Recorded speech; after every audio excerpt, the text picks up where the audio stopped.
అయ్యబొమ్మ రవి ఇలాంటి వాళ్ళు చేసేటటువంటి ఇస్తుండేటటువంటి క్వాలిటీకి పాత రోజులు ఇంత క్వాలిటీ ఉండేవి కాదు.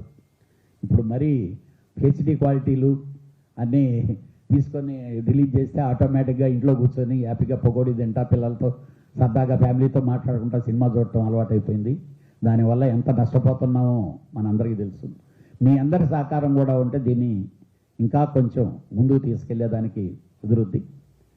ఇలాంటి దుర్మార్గుల్ని శిక్ష పడేదాకా లేకపోతే ఇది అరెస్టులు కాదండి, ఎన్కౌంటర్లు చేయాలి. ఎన్కౌంటర్లు చేస్తే వాళ్ళు చేయకపోయినా సినిమా వాళ్ళన్నా చేయాలి కనీసం.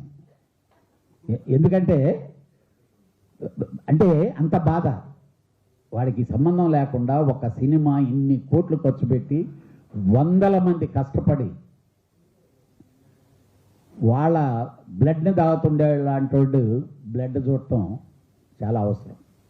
డెఫినెట్గా కమింగ్ డేస్లో ఒక్కడికి కానీ అలా జరిగితే నెక్స్ట్ రోడ్డు డెఫినెట్గా ఓహో మనల్ని కూడా ఉంచనీరేమో అయిపోతారేమో అనే ఫీలింగ్తో భయం వస్తుంది.